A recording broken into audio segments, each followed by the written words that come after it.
The Bible is the most written about and talked about book and entity in human history. Jewish people have written about the Bible. Of course, they would call the Old Testament the Bible.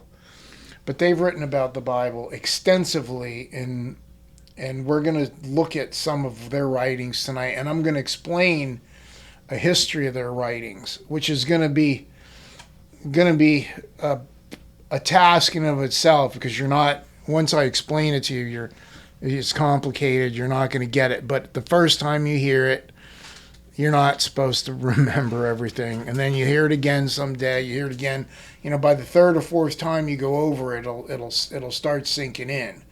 But the very first time you hear about it is important, because it'll give you a historical framework, so that if anybody else comes along and tries to tell you something that is total BS, because on the internet now there's a lot of things that are BS. People claim to know what they're talking about.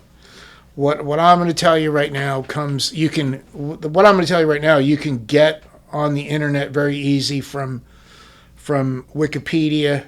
You can get it from an encyclopedia. So everything you're hearing now is common knowledge from anybody that studied history, and particularly studied Jewish history. But I want to start off reading from a Talmud. It's a passage called Sanhedrin 98b. Rav says, if the Messiah is among the living in this generation, he is a person such as our saintly Rabbi Yehuda Hanasi, who was renowned for his sanctity, piety, and Torah knowledge. If Messiah is among the dead, he is a person such as Daniel, the beloved man. Among the dead, when Talmud says if Messiah is among the dead, okay, how could Messiah be among the dead? Well, he'd have to be resurrected. That's one passage. That's not the only one, but it's one of the main passages in the Talmud why some ultra-Orthodox Jews called Chabad Lubavitch believe and actually know that Messiah can be resurrected.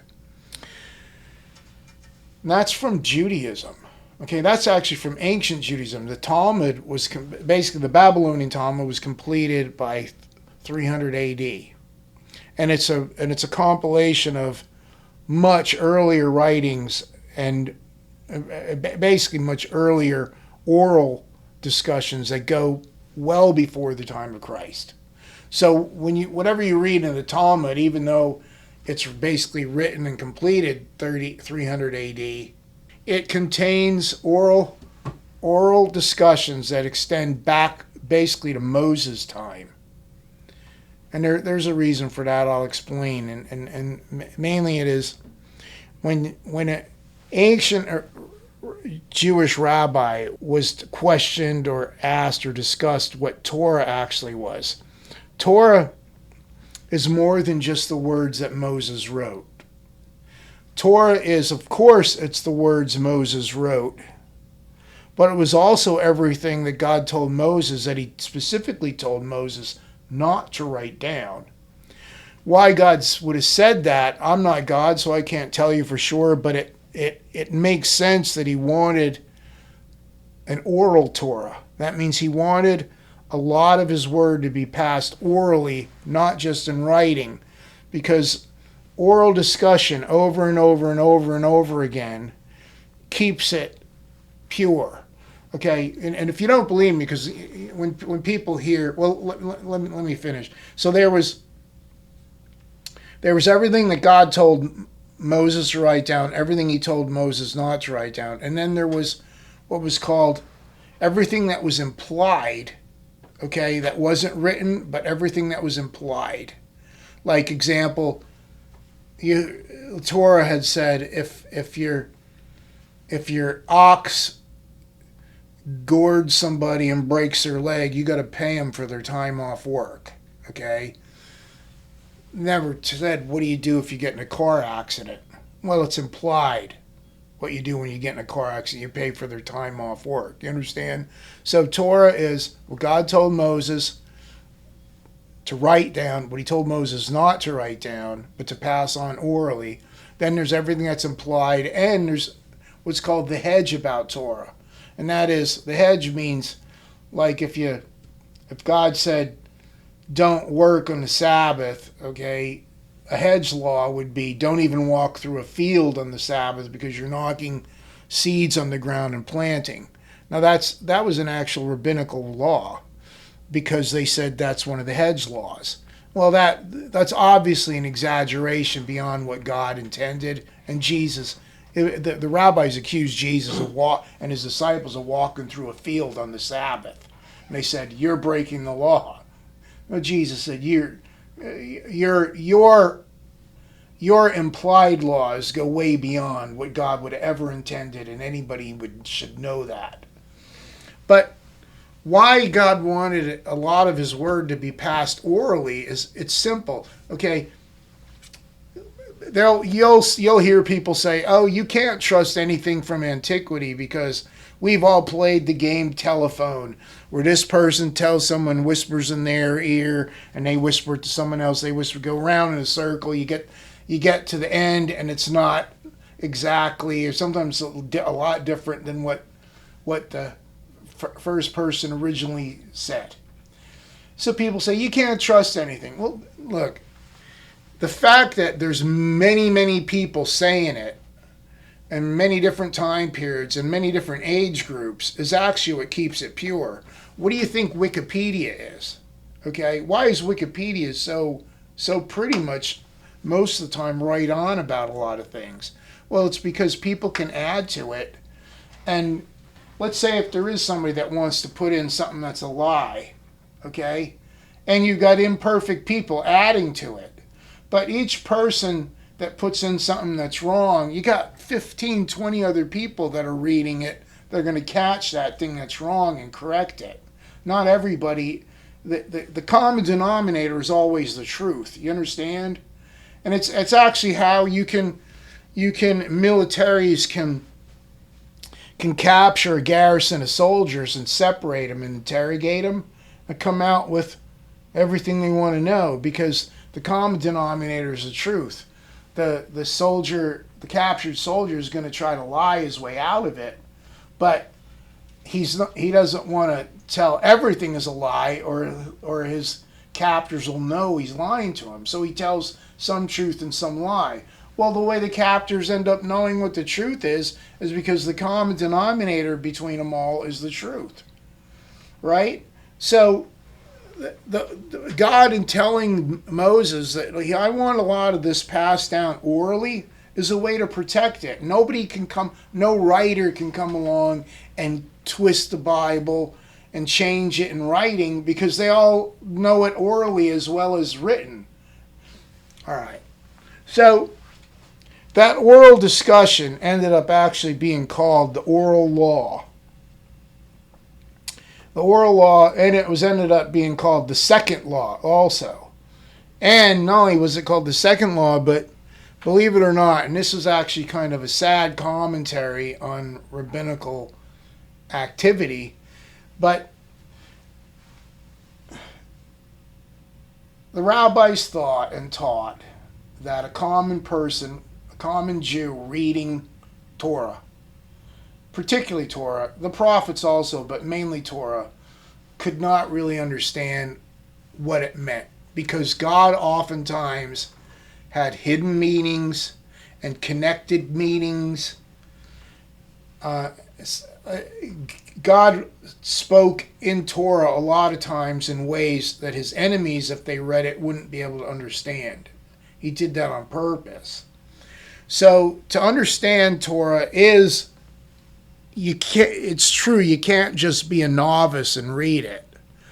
But the rabbis took that idea, which is true, they took it farther and said novices shouldn't even read it at all. Said, leave it to us, we'll tell you what it means to the population.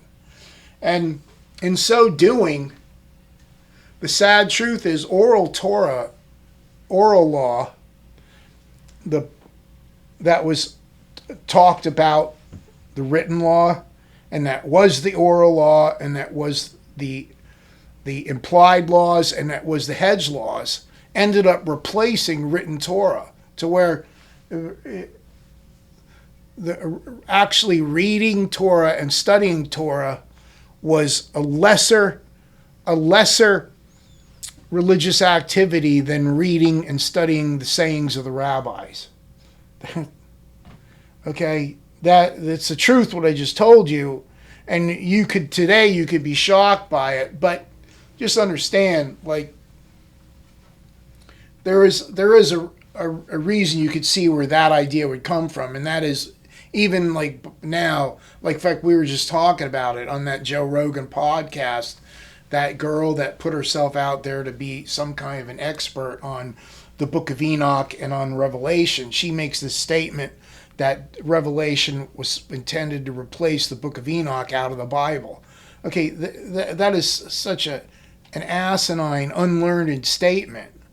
But how do you protect from that? Well, you go with people that know history, which would have been the rabbis. Okay, I know Bible history, so I could call her out on that. So there is something to be said. You don't want to listen to every Tom, Dick, and Harry that reads something. But to actually sideline the scriptures for rabbinical discussion is in a way, okay, I'm going to call it wicked, okay, because and at best it's very dangerous. But we're going to look at rabbinical writings a little bit, the history of them. I want to start with what's called the Mishnah, okay? The word Mishnah, it means study by repetition. It was collected and recorded in the 3rd century and written primarily in Mishnaic Hebrew, but also partly in Jewish Aramaic. The Mishnah was the first written collection of Jewish oral tradition since the time of Moses and since the time of Torah. The Mishnah evolved out of much older teachings from ancient Jewish sages, and those teachings are called midrash or midrashim, plural.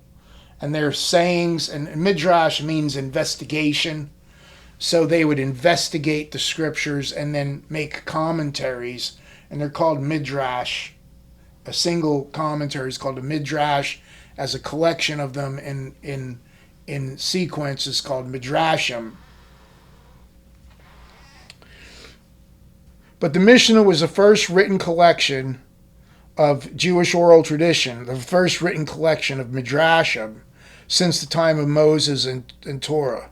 The Mishnah evolved out of much older teachings from ancient Jewish sages and rabbis, which had been passed down and added to over the centuries. Since the time of Moses and the Exodus, God had always intended the law to be discussed orally and applied practically. Over time, these discussions and applications became known as the oral law. The Mishnah became a compilation of these oral discussions, which sometimes were referred to as the second law or as the oral Torah, because of their mission to doctrinally explain and practically imply the intended meanings behind the Mosaic Torah. Even well prior to the Mishnah, the oral teachings or oral law of the rabbis of old, and of the Pharisees as they were called in Jesus' time, became practically the more important and more enforced and became practically more important and more enforced than the Torah itself. This became such because it was said that only astute students of Torah could explain Torah or apply Torah to daily life. The oldest surviving physical fragments of the Mishnah are from the 6th to 7th centuries. It's viewed as authoritative and binding revelation by most Orthodox Jews and some non-Orthodox Jews. Now we're going to talk about the Talmud. The Talmud is the central text of Rabbinic Judaism and the primary source of religious law, which is also called halakha. That's actually not totally correct. Halakha was was supposed to be the discussion of what God told Moses. Okay, Haggadah was considered the daily life, but Haggadah was the discussions of the rabbis. Okay, so Haggadah is the discussions of the rabbis. In other words, so the midrashim would be considered Haggadah. because it's discussion of the rabbis. The Bible would be halakha. But over time, halakha became any discussion about Torah, and Haggadah became called any discussion about Jewish daily life, and it was sort of a corruption of its original intention in a way. Okay, but there are two versions. Okay, the Talmud is a central text of Rabbinic Judaism and the primary source of Jewish religious law, halakha, and Jewish theology. There are two versions of the Talmud. The Jerusalem Talmud from around 350 AD was the first. Then later came the improved, more comprehensive, and much more quoted Babylonian Talmud from around 500 AD. The Talmud so earlier I said the Talmud was completed in 300 AD. The Jerusalem Talmud was, but the better one, the best one, the Babylonian Talmud was completed in 500 AD. But remember, the Talmud contains older sayings. It contains, we'll get to it. The Talmud contained sayings that extend way back to the time of Moses. All right. The Talmud is the centerpiece of Jewish religious and cultural life and became foundational to all Jewish thought and aspirations. It also served as the guide for daily life of the Jews, continuing to take precedence over the written Torah in practical Jewish life. The Talmud includes teachings and opinions of thousands of rabbis on subjects including halakha, Jewish ethics, philosophy, customs, history, and folklore, and many other topics. The Talmud text is made up of 63 tractates, each one covering a subject area. It is largely a selective look at the Mishnah, including associated Gemara, which themselves originally were ancient oral commentaries on the ancient oral law, or second law, which later became the Mishnah. I know you're confused now, so let me just run this by you again. Midrash is the investigation or study of the scriptures, and their sayings.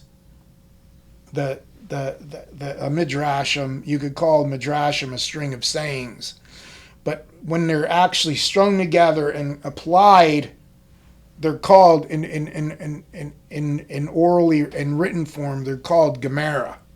So the sayings of the rabbis were called Gemara. So you had a midrash would produce a Gemara. A midrash was an investigation. So the rabbis would discuss, what's this mean? And then they would settle on a few of their opinions would rise above the others, because anytime you had 10 Jews, you had 10 different opinions. They'd settle on about 2 or 3 of them that seemed superior, and that would become the Gemara, the 2 or 3 opinions. Okay, the midrash would be all their opinions. That's part of the investigation, and the Gemara is what they decide on. Okay, so when you had the oral law that the midrashim and the Gemara discussed together, the Gemara and the oral law were eventually written down and called the Mishnah. Okay, so I know you're lost, but I'll repeat that. So you had the oral law, which basically came from rabbinic discussions that are midrashim, that once they became codified, they were called Gemara. Okay, and they could be recorded. Even midrashim could be recorded, which later they were.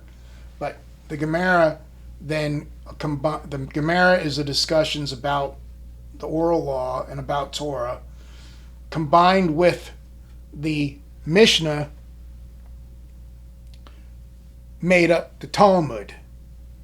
So the Mishnah is the oral law. That's why it's so it's because there's so much overlap is why it's complicated. I'll just keep going. I know you're lost because it is complicated. But anyway, The Talmud is largely a selective look at the Mishnah, including associated Gemara, which themselves originally were ancient oral commentaries on the oral law or the second law, which later became the Mishnah. Historically, the oral law or second law and its associated added oral commentaries, the commentaries being called Gemara, were compiled and passed down only orally over the centuries. Eventually, the oral second law was written down as the Mishnah, and then much of the Mishnah and its commentaries, the Gemara, were put into the Talmud. Okay, so I know you're confused. I'm gonna leave off on that topic because it is complicated. But just know this, that the Jewish writings had a very strict, openly but strict methodology of how they came about. You had to be in the club, meaning you had to demonstrate knowledge of Torah to even be considered to have your opinion heard. Okay, once you had demonstrated sufficient higher knowledge and ability to apply Torah, that other rabbis would say, hey, that's good insight, you'd be in that club that could actually contribute to what ended up being Jewish rules. It was not one person making the decisions. It was a multiple input, and that's what all the beginning from the smallest to the biggest, you beginning with the Midrashim, which became Gemara, or which were Gemara, which then added to the discussions of the oral law, became the Mishnah. So, and then you get to the Talmud. So the Talmud is the discussions and the Mishnah together.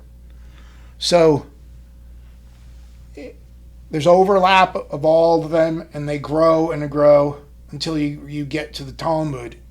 And then after the Talmud, believe it or not, the specific sayings, somebody thought, you know what?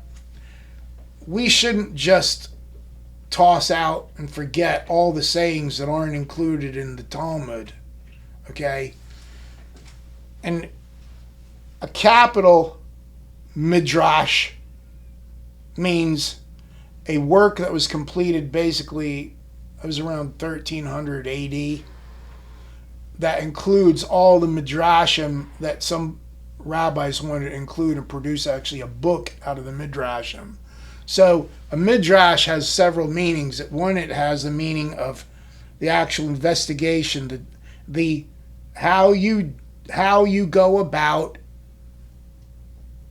the way that you argue back and forth over what a passage means. That's the first meaning of midrash. The second meaning of midrash is the saying that would be selected, or the sayings that would be selected as being somewhat authoritative, and those would become what's called Gemara. The third meaning of midrash would be the actual book called the midrash. Okay, that's why it's very, very complicated. So I know I spent about 5, 10, 6, 7 minutes on something that's very complicated. Why I did that is because I want you to understand that to Jewish rabbis, this isn't complicated at all. When you study it over and over and over again, and it becomes like second nature to you. You're very familiar with it. Like whatever you do in your life, okay, like when you first started, Erica's a nurse anesthetist. When she first started, she had to be careful she's pushing the exact right amount of medicine and double checking everything. Now she just sits there and reads a book, okay? Because she's done it so many times that it's just second nature to her. The rabbis, you do this all your life for years, and it becomes second nature, and everything I told you is very easy to them. Okay, it doesn't mean you can trust them, but what it means is that there is, rabbinically speaking, there is a method that can end up in madness, and it does sometimes, but you know it's not madness as a method, okay? The method can end up in madness, and it does. Like Jesus even said, he goes, you guys exaggerate and exaggerate and exaggerate to the point of idiocy, okay? But there's a progression, very specific progression, how they get to an opinion. It's not just somebody seeing a personal vision. Like Paul said, no scripture is any private interpretation, but is profitable for doctrine, reproof, correction, instruction, and righteousness. I'm just going to tell you that the people that believe that nowadays that they get direct revelation from God by going into altered states of consciousnesses, okay, they're on the fast track to apostasy versus the rabbis who are going to take generations to get there. Do you understand what I just said? Okay. So there's protection inherent in this system. But if you don't have the right heart to it, or you have a heart of pride, okay, it will end up taking you haywire also. Okay, but this whole talk that we're doing actually comes out, if you remember, okay, it's an extension of John chapter 11 that we had been doing. And in John 11, verse 26, Jesus, he says to Mary, he says, and she's the sister of Lazarus who just died. He says, and whosoever believeth in me shall never die. Believest thou this? She saith unto him, Yea, Lord, I believe thou art the Christ, the Son of God, which is come into the world. Okay, where does the idea of never die come from? Well, it comes from the idea of resurrection. And that's, the idea of resurrection's in the Bible. We're not going to where it is today, but it's also in the Talmud. And it's actually, the idea of resurrection is in the Talmud concerning Messiah. Remember where we read that if he's Daniel, okay, it means that was written after Daniel, okay? That means, and Daniel long dead when that was written and recorded, that rabbinical saying in the Talmud. Well, if it's after Daniel and Daniel's dead, that means the Messiah can be resurrected. So Jesus here is bringing in the eternal life theme, okay, to Mary. And Mary's not jumping on the eternal life theme yet. Here's her answer. She says, yes, Lord, I believe that you are the Christ, the Son of God, which should come into the world. So she doesn't exactly say, I believe I'm going to live forever. Okay, but she goes back to another teaching that was also a rabbinic teaching, and that is the concept of Messiah being called the Son of God. And modern Jewish people would deny that God could have a physical son.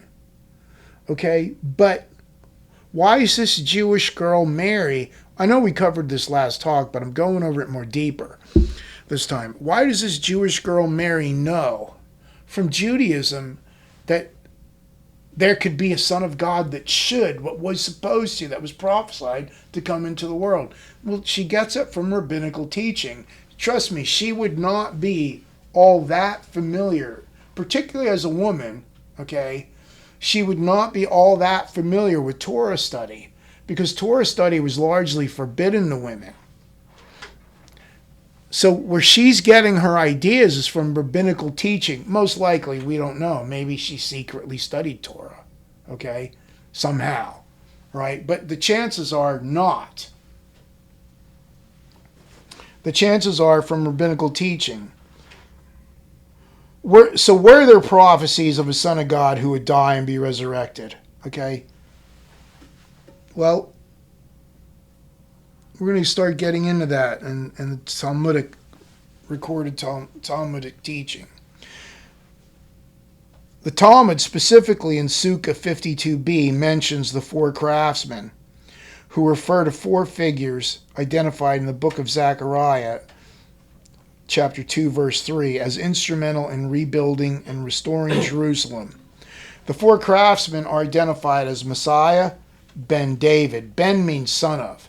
So Messiah, son of David, Messiah ben Joseph, or Messiah, son of Joseph, Elijah, and the righteous priest. These figures are seen as agents of redemption and restoration, coming to terrify and cast out the powers that had scattered Judah. Here's a look at them again. There's Elijah. That'd be so the ancient Jewish teaching was that Messiah would be prophet, priest, and king. Okay, but that's only 3 of the craftsmen. Okay, what's the other one is that he's Messiah, son of Joseph. And Messiah, son of Joseph, was the one that would be the suffering servant that was supposed to die, if Messiah does die. Now remember, the rabbis didn't know for sure if Messiah would die or not. But they read Torah, and they heard their ancient oral teachings about the topic. And there were some rabbis that did think that Messiah would die. Okay, but how could he die and be king? So one of the theories was, well, there had to be 2 of them. And then who were the 4 craftsmen? Are they 4 different guys? Okay, Zechariah doesn't specifically tell you. Well, I'll tell you, the 4 craftsmen are all summed up in one person. Okay, that was a mystery. But Jesus, our Messiah, Yeshua, the Mashiach of Israel, is a prophet. He prophesied. He's also a priest. He's a priest after the order of Melchizedek. Okay? And he's a king. Our Messiah is a prophet, priest, and king, and he's also a suffering servant. And isn't it interesting that they named Messiah the suffering servant? They called him Messiah, son of Joseph. How did they know that Jesus, okay, remember, Jesus becomes a carpenter. What is he? He's the one, there's one craftsman, he's a carpenter, who is all 4 of these guys, and his earthly father's name is Joseph. Okay? How'd Talmud know? Talmud's not even the Bible. How'd these rabbis who aren't inspired know? Nobody knows how they knew how to understand that. Okay? But it is in Zechariah that the 4 craftsmen, and Jesus is a craftsman. He was a carpenter, and he was the earthly son of Joseph. So when Christ appears on the earth, and he's a craftsman, and his earthly father's Joseph, you know, they teased him. They said, "You're born of fornication." They basically said, "Your earthly father Joseph, isn't even your father." Okay, it means your mother. We don't believe your virgin birth. We believe your mother cheated on her father, on her husband to be. Is what they're basically saying. They were. It's crazy, but ancient Jewish rabbis, as well as the Jewish Bible, comment on the suffering servant many times, even alluding to him and referring to him as the Son of God in the Talmud.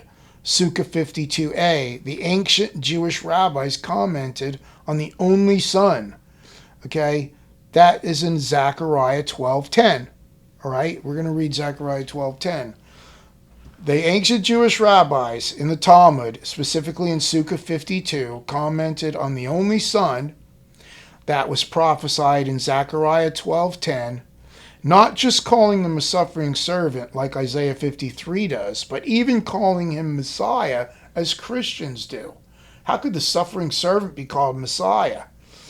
The name that the Talmud uses is Messiah ben Joseph, or Messiah son of Joseph. Okay? Here's what Zechariah 12:10 specifically says, "And they shall look upon him whom they have pierced, and they shall mourn for him as one mourns for his only son." All right? Now, you have the terms only son, and you have him whom they've pierced, who obviously they're mourning for him. So if he's been thrust through or stabbed, he's likely dying. Okay, and they're going to mourn for him as like a only son who's lost.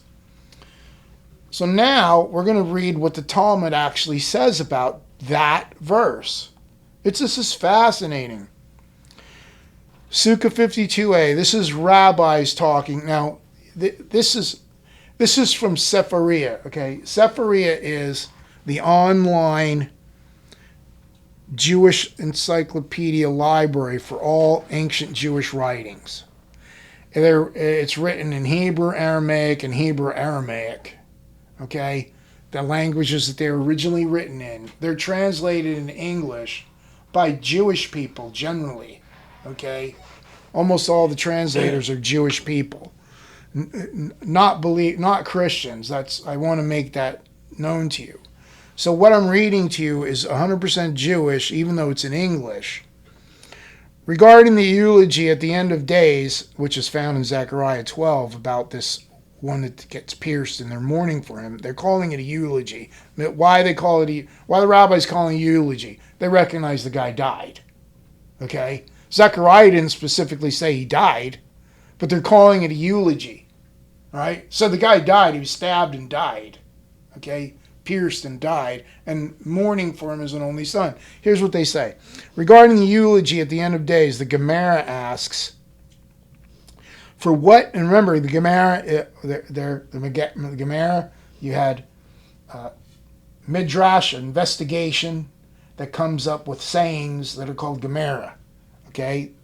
The ones that they think are worthwhile to write down and to pass on. Okay? Are what the Gemara is, right? Rabbi Dosa and rabbis disagree concerning this matter. One said that the eulogy is for Messiah ben Joseph, who was killed in the war of Gog from the land of Magog prior to the ultimate redemption with the coming of Messiah ben David. This one rabbi before Christ is saying that who's the guy that dies? He gets thrust through and dies in Zechariah. Well, he's Messiah, or the anointed one, son of Joseph, who we all know was to be killed in the war of Gog from the land of Magog. That had to have been a rabbinical teaching, because he's not pulling it out of his butt, and he's not pulling it out from under his hat. He's discussing it as if it's already well known. Okay? And one said, okay, there was a difference of opinion, that the eulogy is for the evil inclination that was killed. Now I want to explain that to you. The rabbis they don't talk specifically of original sin, but they call it the evil inclination that we all have. So rabbis actually Jewish people that deny that Jews believe in original sin, apparently they don't know their own Talmud because it calls it the evil inclination. Okay? Where's the evil inclination come from? It comes from the original sin of Adam in Garden of Eden. Okay, Jews know that. So Jews truly do believe in original sin. Okay? And they're saying that the eulogy is for this one rabbi that differs from Rabbi Dosa says, no, it's not the Messiah ben Joseph. Okay? It's the evil inclination. It's the death of your sin nature. Okay? And the Gemara asks, granted, according to the one who said that the lament is for Messiah ben Joseph who was killed, this would be the meaning of that which is written in that context. They shall look upon me because they have thrust him through, and they shall mourn for him as one mourns for his only son. However, according to the one who said it is the eulogy of the evil inclination that was killed, does that one need to conduct a eulogy for this? Okay? On the contrary, one should conduct a celebration. It's good the evil inclination is dead. Why then did they cry? Okay? This is another rabbi that's come and saying, why are you calling it the evil inclination that died? Okay? Wouldn't you be happy if the evil inclination died? Okay. Then they go into this explanation. This is crazy. They basically say that the sin of the righteous is like a high mountain that they overcome by their own efforts with the help of God. And the sin of the wicked is just like a thin strand of hair. Okay? And they say that the righteous cry because they say, in retrospect, they say, how are we able to be overcome such a high mountain? And the wicked cry because they say, how could we not overcome such a thin strand of hair of wickedness? It really is a very poor. The rabbis that I read here okay, make better sense. It's Messiah ben Joseph. You understand? But they don't want it to be. They don't want their Messiah to die. Okay? They let Messiah ben Joseph suffer, but is he really going to be slaughtered? And look how they even intentionally changed the verse. Okay, you're going to say, well, why would they change the Bible? Well, we do it today. The NIV, the NIV and the New American Standard, just two common versions, they do change the Bible. I'm not going to go into tonight where they do, but they try to make it more, they try to paraphrase it a little bit to make it more understandable. And they're probably well-meaning, the people that changed it, certain passages. But, and here the rabbis changed it too to be well-meaning, but I'm going to show you what they change. Zechariah says, they shall look upon me whom they have pierced. That's God talking. And God's saying, they look upon me whom they pierced God. As Zechariah actually says they pierced God. Why? Because Jesus is God. But the rabbis don't, God can't be pierced, so they change it. And here's how they write it in the Talmud. Okay? And they shall look upon me because they have thrust him through, or pierced Messiah. They're going to look at God because they pierced Messiah, so it's admitting that they killed Messiah. And then they're going to mourn for him as an only son. Okay? The actual Zechariah says they thrust God through and then look at God and mourn because they killed God, in a way. Okay? Which makes really no sense. You can't kill God unless you can. Unless Jesus puts God into a human. You understand? Zechariah didn't come out and explain everything. The Old Testament didn't come out and explain everything.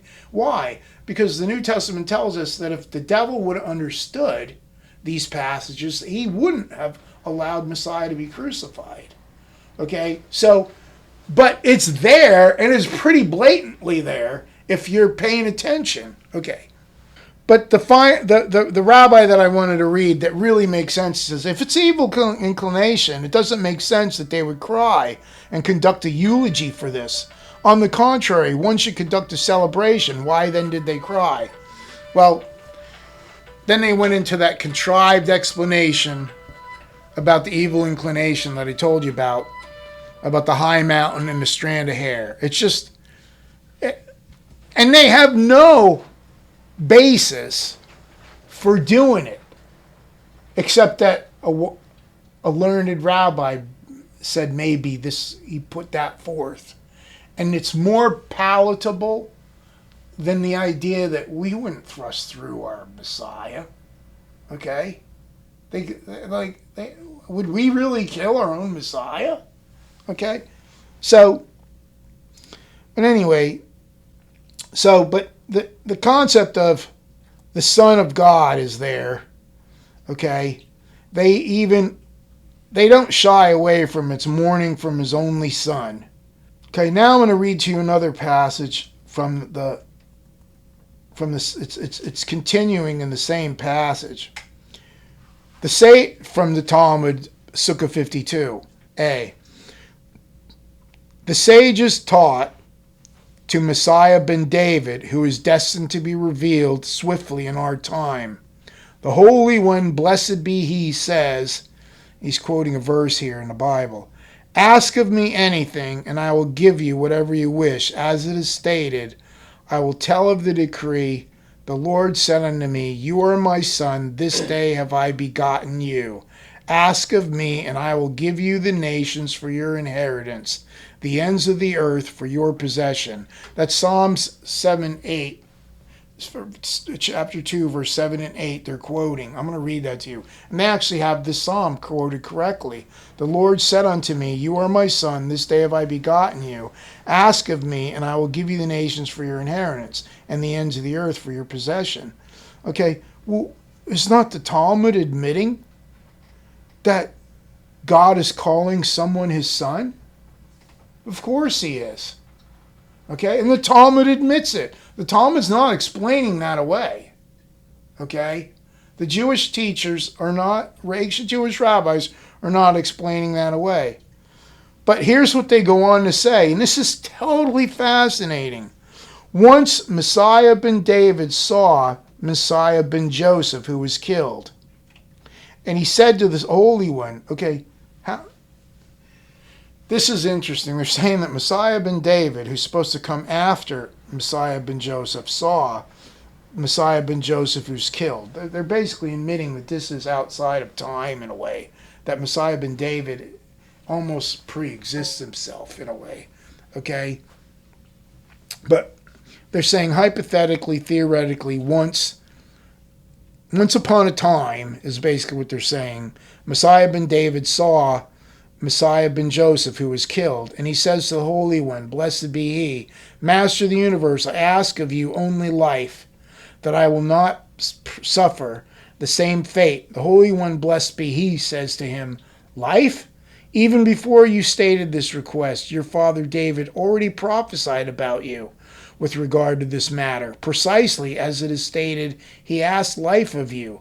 You gave it to him, even length of days forever and ever. Psalm 21:51.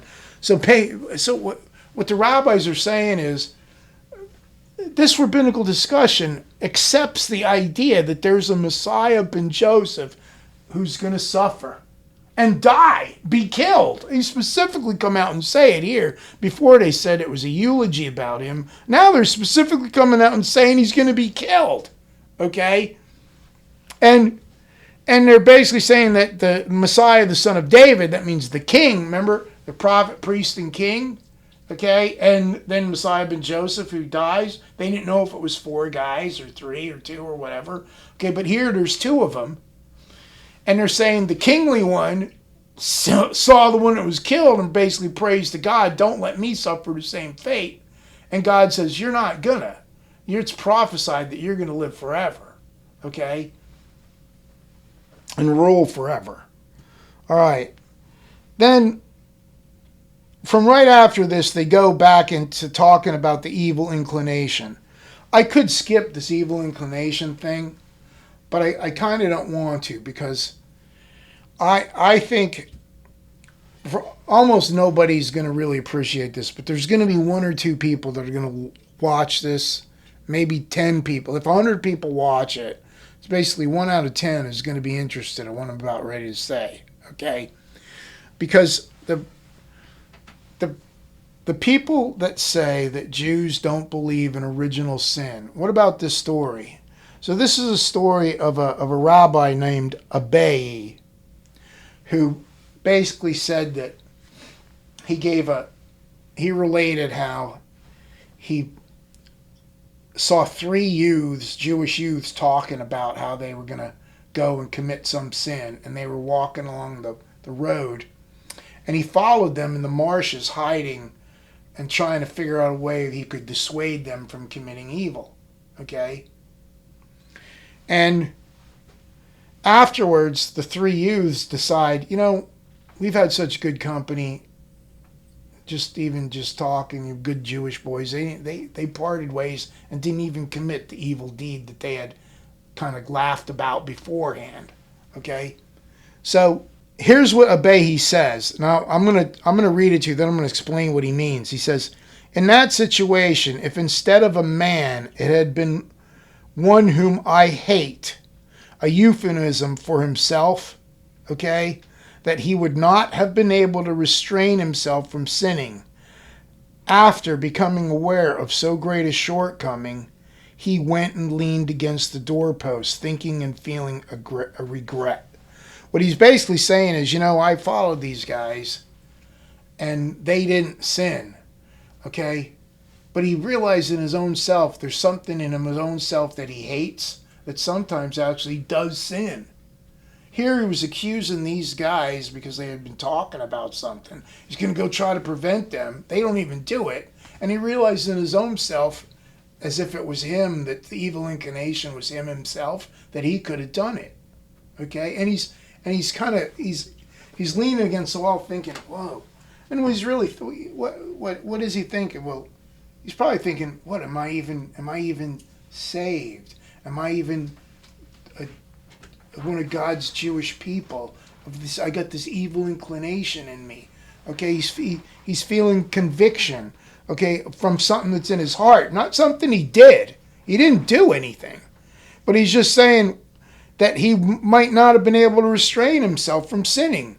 Okay, and he knows that sometimes he's not able to restrain himself. Okay, a certain elder came and taught him, anyone who is greater than another, his evil inclination is greater than his. Therefore, a Beis should not feel regret, as his realization is a consequence of his greatness. You see how he flipped it around? Instead of letting the guy, a real Bible believer would have come up to him, well, of course you feel conviction. Because you're no better than the next guy. You need repentance and forgiveness too. Instead of doing that, he comes in, he admits, you're no better than the next guy. In fact, the best of us are the worst sinners. Okay?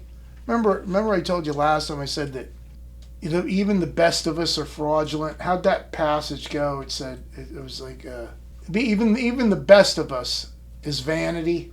The best man is vanity, or the actual Hebrew word means fraudulent. And this is totally reiterating that and actually coming out and saying the greater you are of a servant of God, the more wickedness could be in you.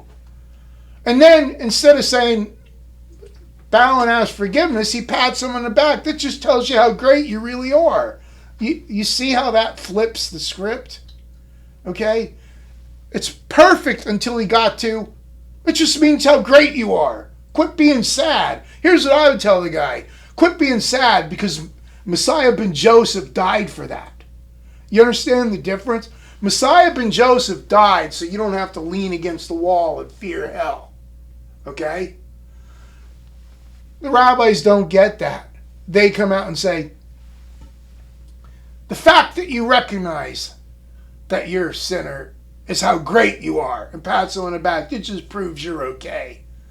Okay? So here's what they say in the same passage of the Talmud. A person's inclination overcomes him each day, as it is stated, only evil all day, as it says in Genesis 6:5. All day long his thoughts and desires are for evil. Rabbi Shimon ben Lakish said, a person's evil inclination overcomes him each day and seeks to kill him. As it is stated, the wicked watches the righteous and seeks to kill him. Okay, Psalm 37:32. The wicked here is referring to the wickedness inside one's heart. Yeah, that's original sin. I'm going to shake your hand, Rabbi. Okay, and if not for the Holy One, blessed be he who assists him with the good inclination, he would not overcome it. As it is stated, the Lord will not leave him in his hand nor suffer him to be condemned when he's judged. You see what they're basically saying, hey, you can't do it on your own. You need God to help you to overcome the evil inclination. That's really true, but actually it's not the whole story because it'll leave you in hell.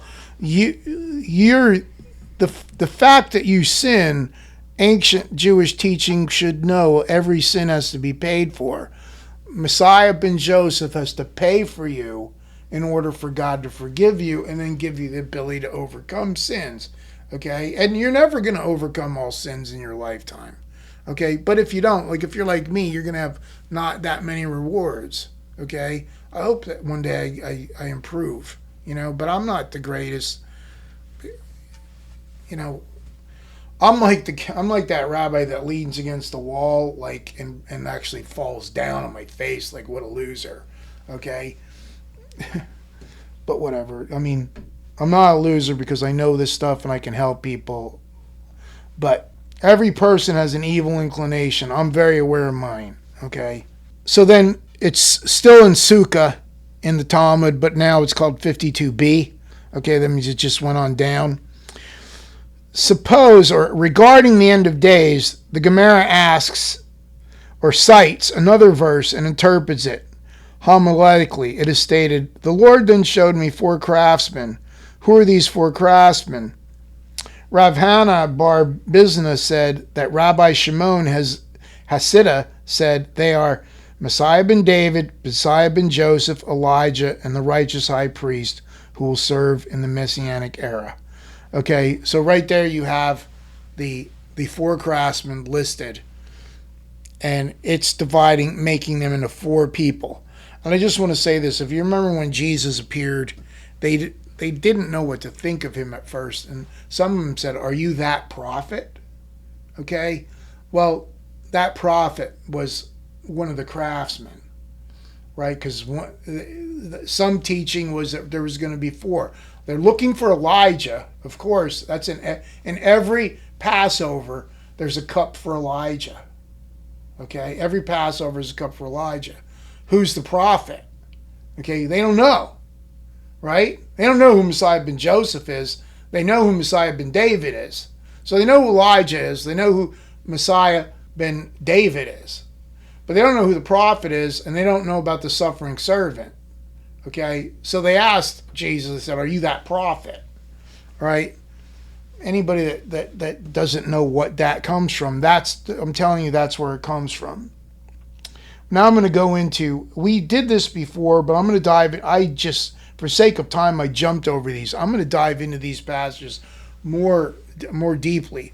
Isaiah 52 and 53 are the suffering servant passages in the Old Testament. They're the big ones, because they come out and explain what Christ went through in a type of crucifixion death more than well, you'll see how this is in the prophets of the Old Testament long before Christ ever appeared on earth. Okay? Behold, my servant shall deal prudently. He shall be exalted and extolled and be very high. Okay?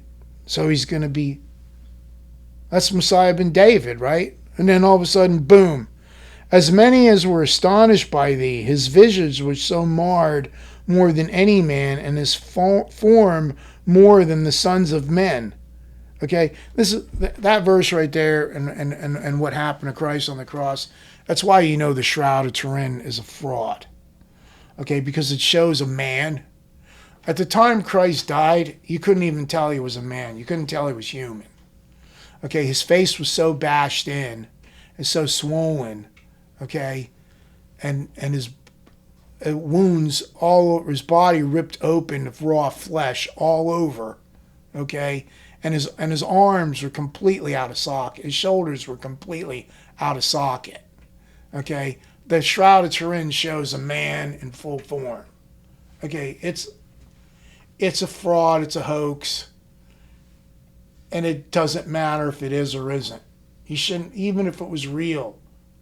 It's of no consequence to you. Okay?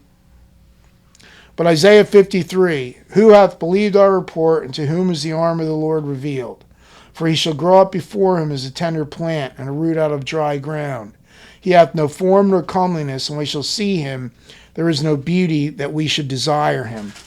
He is despised and rejected of men, a man of sorrows and acquainted with grief. And we hid as it were our faces from him. He was despised, and we esteemed him not. Who's this talking about? Okay?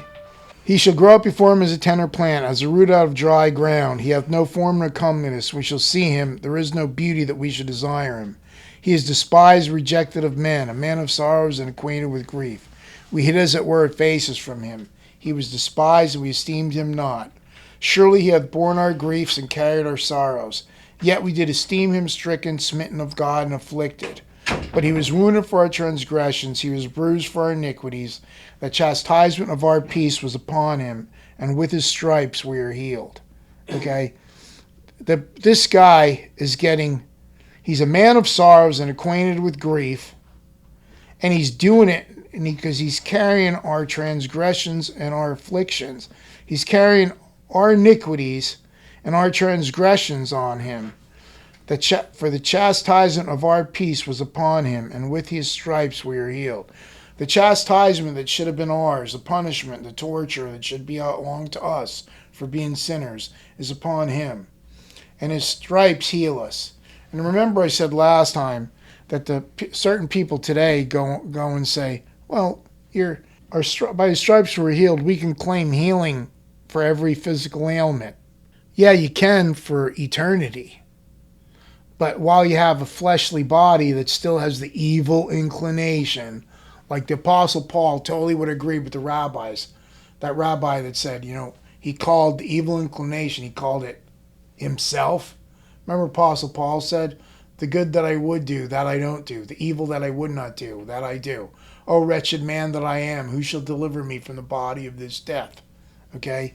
While we are wretched, not all wretched, but while we are wretched in physical body, until we get our new body, everyone is still going to die of some illness, some death, disease.